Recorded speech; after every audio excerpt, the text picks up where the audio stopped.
Bangkok में अपने luxury villa के अंदर बैठा एक शख्स लैपटॉप चला रहा था कि अचानक बाहर से उसको जोरदार एक्सीडेंट की आवाज सुनाई दी। इस बात से बिल्कुल बेखबर कि उसकी अयाशी वाली जिंदगी का कुछ ही मिनटों बाद दी एंड होने वाला है, वो शख्स अपना लैपटॉप वहीं खुला छोड़कर बाहर की तरफ भागा।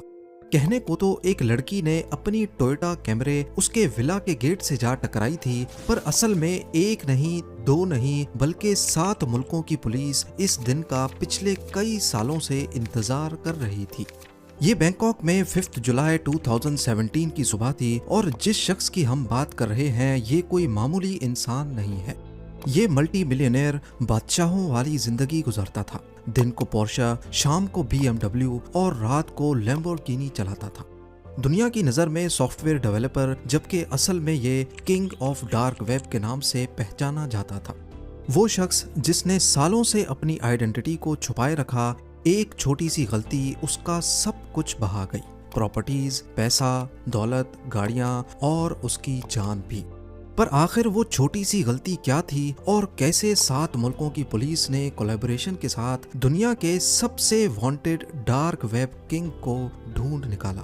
जेम टीवी की वीडियोस में एक बार फिर से खुशामदीद। नाजरीन, ये 2010 की बात है जब डार्क वेब आहिस्ता आहिस्ता उठ रहा था। डार्क वेब इंटरनेट की दुनिया का दूसरा रुख है जहां हर किस्म के इलीगल काम होते हैं। ड्रग्स और वेपन्स से लेकर टारगेट किलिंग के कॉन्ट्रैक्ट्स देने तक सारा काला बिजनेस यहीं पे होता है। यहाँ ऐसे ऐसे काम होते हैं जिनको सुनकर यकीन लाना भी हमारे लिए काफी मुश्किल है। डार्क वेब पे इस तरह के सारे कामों के होने के पीछे भी एक खास रीजन है।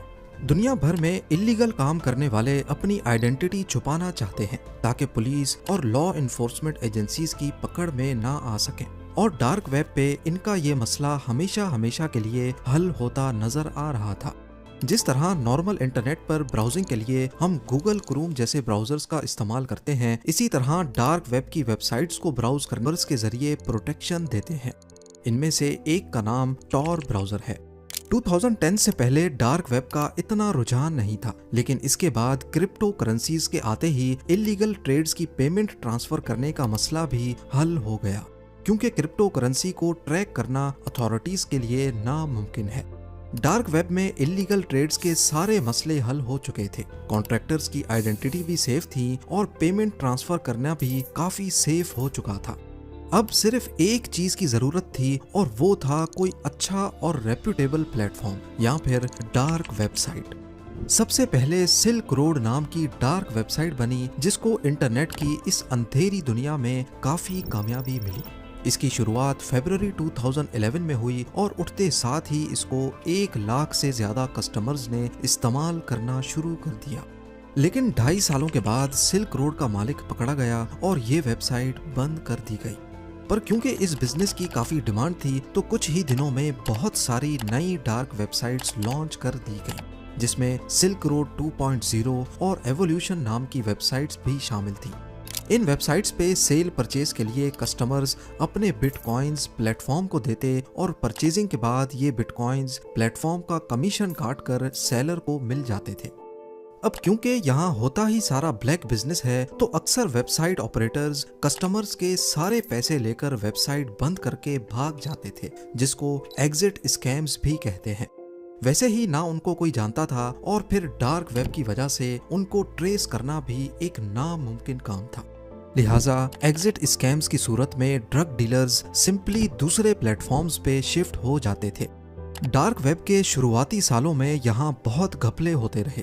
एग्जिट स्कैम्स, प्लेटफॉर्म ओनर्स का पकड़ा जाना और हैकिंग बहुत कॉमन थी। यहाँ एक रेप्यूटेबल और ट्रस्टेड प्लेटफॉर्म की जरूरत थी और यही वो वक्त था जब 2014 में डार्क वेब पर अल्फा बे नामी डार्क वेबसाइट लॉन्च हुई। इसे लॉन्च करने वाले शख्स का ना नाम किसी को पता था, ना ही उसकी लोकेशन। वो अपने आप को अल्फा 02 के नाम से आइडेंटिफाई करवाता था। शुरुआत में अल्फा बे पर सिर्फ चोरी शुदा क्रेडिट कार्ड्स की इंफॉर्मेशन बिकती थी, लेकिन बाद में यहाँ दूसरे भी प्रोडक्ट्स की सेल परचेज शुरू हो गई, जैसा कि मनी लॉन्ड्रिंग और ड्रग्स। कुछ चीजें ऐसी थीं जिनको अल्फा बे पर ट्रेड करने की परमिशन नहीं थी। चाइल्ड अब्यूज और चोरी किए गए रशियन बैंक अकाउंट्स की डिटेल्स। पर ऐसा क्यों था? शायद alpha 02 Russian law enforcement agency से पंगा नहीं लेना चाहता था, या फिर वो यूएस लॉ इन्फोर्समेंट एजेंसीज को ये दिखाना चाहता था कि वो रशिया से बैठकर ये चला रहा है, ऑफ कोर्स जहां यूएस का होल्ड नहीं है। पहले ही साल में अल्फाबे ने डार्क वेब पर अपने पैर जमाना शुरू कर दिए। एक ही साल में यहाँ 2 लाख कस्टमर्स और 40,000 से ज्यादा सेलर्स अपना ब्लैक बिजनेस सुकून से करने लगे। 2017 तक अल्फाबे पर 3 लाख से ज्यादा आइटम्स लिस्ट हो चुके थे और रोजाना करीब $5 लाख की सेल्स भी होने लगी। अल्फा 02 जिसको कोई भी नहीं जानता था, वो इन सेल से महीने में $6 लाख कमाने लगा और देखते ही देखते डार्क वेब की दुनिया का अकेला बादशाह बन गया। अल्फाबे डार्क वेब की सबसे बड़ी मार्केट प्लेस बन चुकी थी, जिसने डीलर्स और कस्टमर्स के बीच अपना ट्रस्ट लेवल बना दिया था। इस सब के बीच दुनिया भर की लॉ इन्फोर्समेंट एजेंसीज अल्फा 02 की असल पहचान जानने की कोशिशें कर रही थी, पर ताहाल अभी तक नाकाम रही। अमेरिकन इन्वेस्टिगेटर्स अल्फाबे की सर्वर लोकेशन जानना चाहते थे, ताकि डाटा सेंटर पर रेड करके प्लेटफॉर्म बंद कर दिया जाए और शायद इससे अल्फा 02 तक पहुंचने का भी कोई चांस बन सके। नॉर्मली किसी भी वेबसाइट की सर्वर लोकेशन यानी जहां पर वेबसाइट होस्ट होती है, वो मालूम करना इतना मुश्किल नहीं होता। लेकिन डार्क वेबसाइट क्योंकि सिर्फ टॉर ब्राउजर के जरिए एक्सेस हो सकती है, जो दुनिया भर के रैंडम सर्वर्स के पीछे असल वेबसाइट की लोकेशन को छुपा कर रखता है। यही वजह थी कि अमेरिकन इन्वेस्टिगेटर्स का अल्फाबे तक पहुंचना नामुमकिन था। लिहाजा वो अल्फाबे पर नॉर्मल यूजर बनकर ड्रग्स खरीदने लगे, इस उम्मीद में कि ड्रग डीलर कभी कोई गलती करे तो हम उस तक पहुंच सकें। पर इससे तो सिर्फ ड्रग डीलर पकड़ा जाएगा, जबकि अथॉरिटीज को तलाश थी अल्फाबे के मास्टरमाइंड अल्फा 02 की, जो इस मामले में काफी एहतियात कर रहा था। उसको इस अंधेरी दुनिया में बचे रहने के सारे गुण मालूम थे। पिछले कई सालों में उसने छोटी सी भी गलती नहीं की जो अथॉरिटीज को कोई इशारा दे सके। लेकिन फिर 2017 में अथॉरिटीज को अल्फा 02 तक पहुंचने का एक सुराग मिल ही गया। डीईए यानी ड्रग लॉ इन्फोर्समेंट एजेंसी के एक ऑफिसर रॉबर्ट मिलर अल्फा 02 की तलाश में कंप्यूटर के सामने बैठे थे कि अचानक उनको एक ईमेल रिसीव हुई।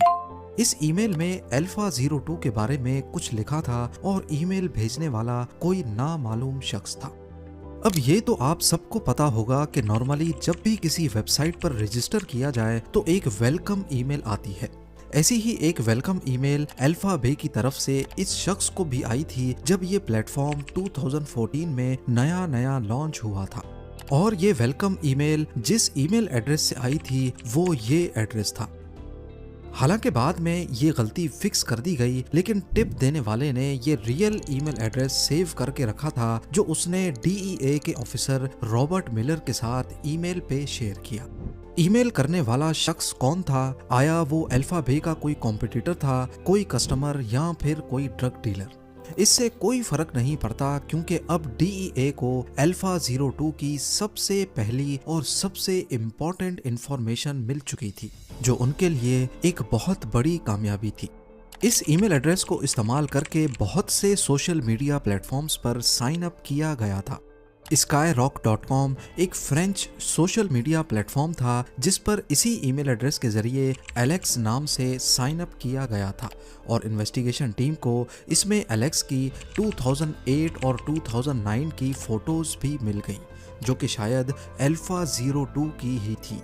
इसी ईमेल एड्रेस से एक डेटिंग प्रोफाइल भी लिंक्ड थी जिसमें एलेक्स ने अपना होम टाउन थ्वा रिविये का नाम भी लिखा हुआ था, जो कि कनाडा का एक शहर है। 2008 की इस प्रोफाइल के मुताबिक उस वक्त वो 17 सालों का था और शायद ईमेल एड्रेस में 91 उसका ईयर ऑफ बर्थ ही है। इसी ईमेल को इस्तेमाल करके 2008 में ही उसने एक फ्रेंच टेक्नोलॉजी फोरम पे भी पोस्ट किया था, जिसमें उसका यूजर नेम अल्फा 02, जबकि पोस्ट के आखिर में उसका असल नाम लिखा हुआ था, अलेक्जेंड्री केजिस। अथॉरिटीज के पास अल्फा 02 का असल नाम आ चुका था, लेकिन वो है कहां पर? लिंक्डइन की प्रोफाइल पर अलेक्जेंड्री ने खुद को सॉफ्टवेयर डिजाइनर शो किया हुआ था। जबकि उसकी करंट लोकेशन के बारे में सबसे बड़ा क्लू फेसबुक से मिला। अथॉरिटीज को फेसबुक पर थाईलैंड की एक लड़की की प्रोफाइल मिली जो अलेक्जेंड्री की मंगेतर थी। शायद अलेक्जेंड्री केजेस थाईलैंड में ही रहता होगा। इस टिप की मदद से अमेरिकन अथॉरिटीज बैंकॉक पहुंच गईं और थाईलैंड अथॉरिटीज के साथ मिलकर उन्होंने ये मालूम कर लिया कि अलेक्जेंड्री ने बैंकॉक में कई प्रॉपर्टीज खरीद रखी हैं। ये वक्त उसको पकड़ने का नहीं बल्कि चुपके से उस पर नजर रखने का था। उसका एक विला था जहां वो अपनी थाई बीवी के साथ रहता, दूसरा $3 मिलियन का मेंशन बैंकॉक के बाहर था जहां वो अपनी अयाशियां करता था। फुकेट में एक हॉलिडे होम और एक विला वो साइप्रस में खरीदने वाला था। एजेंट्स ने उसकी सारी हरकतों पर नजर रखना शुरू कर दी। वो अपनी लैम्बोर्गिनी में बैंकॉक घूमता, इस बात से बिल्कुल बेखबर कि थाईलैंड, अमेरिका और कनाडा के एजेंट्स उसका पीछा कर रहे हैं। अपनी रोजमर्रा जिंदगी में डार्क वेब का किंग एक नॉर्मल इंसान था। वो सुबह जल्दी उठता और तकरीबन सारा दिन घर में ही रहता था। इस सब के बीच अथॉरिटीज ने उसको अरेस्ट करने का प्लान बनाना शुरू कर दिया, पर मसला ये था कि अगर उसको ऐसे ही अरेस्ट कर लिया गया तो कोर्ट में साबित नहीं हो पाएगा कि यही शख्स अल्फा बे का मालिक है। इसीलिए इन्वेस्टिगेशन टीम चाहती थी कि इसको रंगे हाथों पकड़ा जाए जब वो अपने लैपटॉप पे काम कर रहा हो। अल्फा बे बेशक ही डार्क वेब की सबसे बड़ी मार्केट प्लेस थी, लेकिन इसका भी कॉम्पिटिटर था। यूरोप में हेंसा के नाम से एक डार्क वेबसाइट फेमस थी जिसने यूरोपियन अथॉरिटीज की नाक में दम कर रखा था। जिस वक्त अमेरिकन अल्फा बे के मालिक अलेक्जेंड्री को अरेस्ट करने के मंसूबे बना रहे थे, उसी वक्त यूरोपियन इन्वेस्टिगेटर्स को एक भरपूर कामयाबी मिली। उन्होंने हेंसा मार्केट की सर्वर लोकेशन का पता लगा लिया था, शायद किसी मुखबर की मदद से।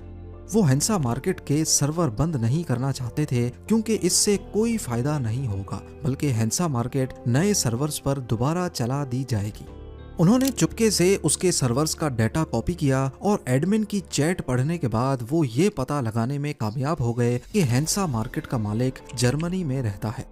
यूरोपियन अथॉरिटीज ने जर्मन फेडरल क्रिमिनल पुलिस के साथ मिलकर हेंसा मार्केट के मालिक को ढूंढने की कोशिशें शुरू कर दी। इसी दौरान अमेरिका की FBI ने यूरोपियन अथॉरिटीज को बताया कि वो अल्फा 02 को अरेस्ट करके अल्फा बे बंद करने जा रहे हैं। अमेरिकन, यूरोपियन और जर्मन अथॉरिटीज समेत टोटल 7 मुल्कों की एजेंसीज ने इस ऑपरेशन को एक नया रंग देना चाहा, जिसको ऑपरेशन बेयोनेट का नाम दिया गया। प्लान के मुताबिक यूरोपियन अथॉरिटीज ने FBI को कहा कि वो अल्फा 02 को तब तक अरेस्ट ना करें जब तक हम यूरोप की हेंसा मार्केट पर अपना कंट्रोल हासिल ना कर लें। ये एजेंसीज का काफी चालाक फैसला था। डार्क वेब पर नॉर्मली ये होता है कि जब एक वेबसाइट बंद होती है तो डीलर्स और कस्टमर्स सिंपली दूसरी वेबसाइट पे शिफ्ट हो जाते हैं। हेंसा मार्केट क्योंकि दूसरी बड़ी डार्क वेबसाइट थी, इसीलिए जब अल्फा बे बंद होगी तो सारे डीलर्स हेंसा मार्केट पे शिफ्ट हो जाएंगे, जो कि पहले से यूरोपियन अथॉरिटीज के कब्जे में होगी। इससे हजारों नए डीलर्स को पकड़ा जा सकेगा। ऑपरेशन बेयोनेट एक तरह का हनी ट्रैप था। इस सब के बीच अलेक्जेंड्री केजेस को किसी चीज का इल्म नहीं था। वो बैंकॉक में अपनी अयाशियों में मसरूफ रहा। 20 जून 2017 को मिशन का पहला हिस्सा कामयाब हो गया। यूरोपियन अथॉरिटीज ने एक ही वक्त में हेंसा मार्केट के डाटा सेंटर को नीदरलैंड्स में रेड किया और उसी वक्त जर्मन अथॉरिटीज ने जर्मनी के शहर सीगिन और कोलोन में उनके मालिकान को भी अरेस्ट किया, लेकिन ये खबर पब्लिक नहीं की गई। हेंसा मार्केट अब यूरोपियन अथॉरिटीज के कंट्रोल में थी और इस बात का डार्क वेब पर किसी को भी इल्म नहीं था। उधर बैंकॉक में मिशन का दूसरा पार्ट यानी अलेक्जेंड्री केजेस को अरेस्ट करने की तैयारियां शुरू हो गई। DEA, FBI और थाई अथॉरिटीज चाहती थी कि अलेक्जेंड्री को रंगे हाथों पकड़ा जाए जब उसका लैपटॉप और उसका मोबाइल खुला हुआ हो। इसी मकसद से उन्होंने टोयोटा कैमरे में अपनी एक फीमेल एजेंट को बिठाकर टास्क दिया कि वो अलेक्जेंड्री के विला पर जाकर झूठ मूठ का एक्सीडेंट करे और गाड़ी उसके गेट पे ठोक दे। इससे होगा ये कि अंदर मौजूद अल्फा 02 या अलेक्जेंड्री अचानक अपना सब कुछ खुला छोड़कर बाहर निकलेगा। खुशकिस्मती से वैसा ही हुआ जैसा प्लान किया गया था। 5 जुलाई 2017 की सुबह को जब टोयोटा कैमरी अल्फा 02 के गेट से टकराई तो वो खुला लैपटॉप छोड़कर अपना अनलॉक्ड मोबाइल लेकर बाहर निकला था, जिस पर इसी ईमेल एड्रेस के जरिए एलेक्स नाम से साइन अप किया गया था और इन्वेस्टिगेशन टीम को इसमें एलेक्स की 2008 और 2009 की फोटोज भी मिल गई, जो कि शायद अल्फा 02 की ही थी। इसी ईमेल एड्रेस से एक डेटिंग प्रोफाइल भी लिंक्ड थी, जिसमें एलेक्स ने अपना होम टाउन थ्वा रिविये का नाम भी लिखा हुआ था, जो कि कनाडा का एक शहर है। 2008 की इस प्रोफाइल के मुताबिक उस वक्त वो 17 सालों का था और शायद ईमेल एड्रेस में 91 उसका ईयर ऑफ बर्थ ही है। इसी ईमेल को इस्तेमाल करके 2008 में ही उसने एक फ्रेंच टेक्नोलॉजी फोरम पे भी पोस्ट किया था, जिसमें उसका यूजर नेम अल्फा 02, जबकि पोस्ट के आखिर में उसका असल नाम लिखा हुआ था, अलेक्जेंड्री केजिस। अथॉरिटीज के पास अल्फा 02 का असल नाम आ चुका था, लेकिन वो है कहां पर? लिंक्डइन की प्रोफाइल पर अलेक्जेंड्री ने खुद को सॉफ्टवेयर डिजाइनर शो किया हुआ था, जबकि उसकी करंट लोकेशन के बारे में सबसे बड़ा क्लू फेसबुक से मिला। अथॉरिटीज को फेसबुक पर थाईलैंड की एक लड़की की प्रोफाइल मिली जो अलेक्जेंड्री की मंगेतर थी। शायद अलेक्जेंड्री केजिस थाईलैंड में ही रहता होगा। इस टिप की मदद से अमेरिकन अथॉरिटीज बैंकॉक पहुंच गईं और थाईलैंड अथॉरिटीज के साथ मिलकर उन्होंने ये मालूम कर लिया कि अलेक्जेंड्री ने बैंकॉक में कई प्रॉपर्टीज खरीद रखी हैं। ये वक्त उसको पकड़ने का नहीं बल्कि चुपके से उस पर नजर रखने का था। उसका एक विला था जहां वो अपनी थाई बीवी के साथ रहता, दूसरा $3 मिलियन का मेंशन बैंकॉक के बाहर था जहां वो अपनी अयाशियां करता था। फुकेट में एक हॉलिडे होम और एक विला वो साइप्रस में खरीदने वाला था। एजेंट्स ने उसकी सारी हरकतों पर नजर रखना शुरू कर दी। वो अपनी लैम्बोर्गिनी में बैंकॉक घूमता, इस बात से बिल्कुल बेखबर कि थाईलैंड, अमेरिका और कनाडा के एजेंट्स उसका पीछा कर रहे हैं। अपनी रोजमर्रा जिंदगी में डार्क वेब का किंग एक नॉर्मल इंसान था। वो सुबह जल्दी उठता और तकरीबन सारा दिन घर में ही रहता था।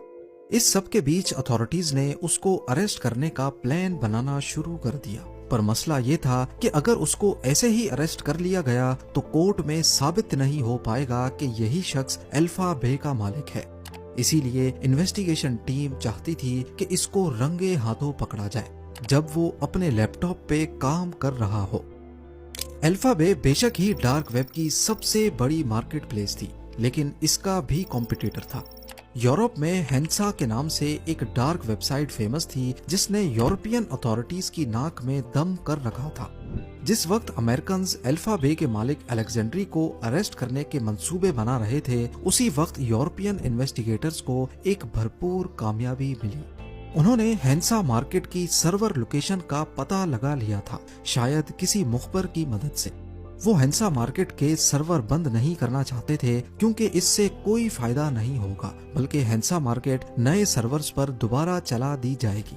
उन्होंने चुपके से उसके सर्वर्स का डेटा कॉपी किया और एडमिन की चैट पढ़ने के बाद वो ये पता लगाने में कामयाब हो गए कि हेंसा मार्केट का मालिक जर्मनी में रहता है। यूरोपियन अथॉरिटीज ने जर्मन फेडरल क्रिमिनल पुलिस के साथ मिलकर हेंसा मार्केट के मालिक को ढूंढने की कोशिशें शुरू कर दी। इसी दौरान अमेरिका की FBI ने यूरोपियन अथॉरिटीज को बताया कि वो अल्फा 02 को अरेस्ट करके अल्फा बे बंद करने जा रहे हैं। अमेरिकन, यूरोपियन और जर्मन अथॉरिटीज समेत टोटल 7 मुल्कों की एजेंसीज ने इस ऑपरेशन को एक नया रंग देना चाहा, जिसको ऑपरेशन बेयोनेट का नाम दिया गया।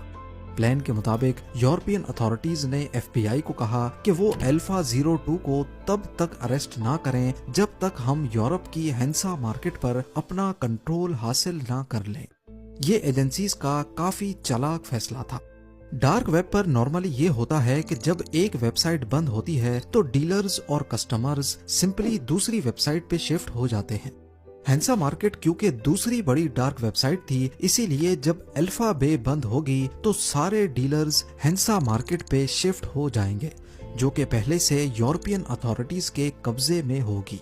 इससे हजारों नए डीलर्स को पकड़ा जा सकेगा। ऑपरेशन बेयोनेट एक तरह का हनी ट्रैप था।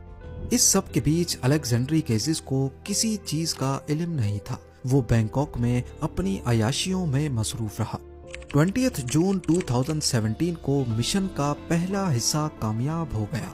यूरोपियन अथॉरिटीज ने एक ही वक्त में हैंसा मार्केट के डाटा सेंटर को नीदरलैंड्स में रेड किया और उसी वक्त जर्मन अथॉरिटीज ने जर्मनी के शहर सीगिन और कोलोन में उनके मालिकान को भी अरेस्ट किया, लेकिन ये खबर पब्लिक नहीं की गई।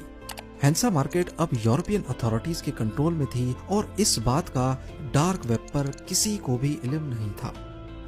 उधर बैंकॉक में मिशन का दूसरा पार्ट यानी अलेक्जेंड्री केजेस को अरेस्ट करने की तैयारियां शुरू हो गई। डीईए, एफबीआई और थाई अथॉरिटीज चाहती थीं कि अलेक्जेंड्री को रंगे हाथों पकड़ा जाए जब उसका लैपटॉप और उसका मोबाइल खुला हुआ हो। इसी मकसद से उन्होंने टोयोटा कैमरे में अपनी एक फीमेल एजेंट को बिठाकर टास्क दिया कि वो अलेक्जेंड्री के विला पर जाकर झूठ मूठ का एक्सीडेंट करे और गाड़ी उसके गेट पे ठोक दे। इससे होगा ये कि अंदर मौजूद अल्फा 02 या अलेक्जेंड्री अचानक अपना सब कुछ खुला छोड़कर बाहर निकलेगा। खुशकिस्मती से वैसा ही हुआ जैसा प्लान किया गया था। 5 जुलाई 2017 की सुबह को जब टोयोटा कैमरे अल्फा 02 के गेट से टकराई तो वो खुला लैपटॉप छोड़कर अपना अनलॉक्ड मोबाइल लेकर बाहर निकला।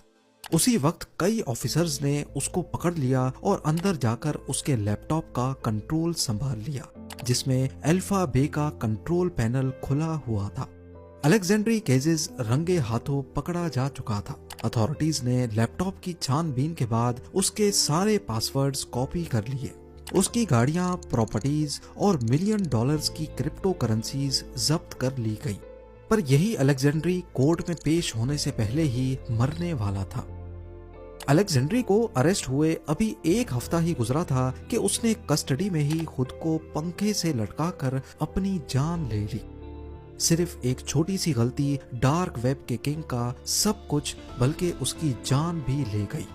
उधर अल्फा बे को बंद करने के बाद जैसा सोचा गया था, सारे डीलर्स और कस्टमर्स ने हैंसा मार्केट का रुख किया जो कि खुद यूरोपियन अथॉरिटीज के कब्जे में थी। हजारों नए डीलर्स भी पकड़े गए और हफ्ते बाद हैंसा मार्केट को भी हमेशा हमेशा के लिए बंद कर दिया गया। उसी दिन यूएस जस्टिस डिपार्टमेंट ने ऑफिशियली इस ऑपरेशन के बारे में प्रेस कॉन्फ्रेंस की और डार्क वेब के 2 बड़े प्लेटफॉर्म्स को बंद करने की खबर मीडिया से शेयर की। उम्मीद है भी आप लोग भरपूर लाइक और शेयर करेंगे। आप लोगों के प्यार भरे कमेंट्स का बेहद शुक्रिया। मिलते हैं अगली शानदार वीडियो में।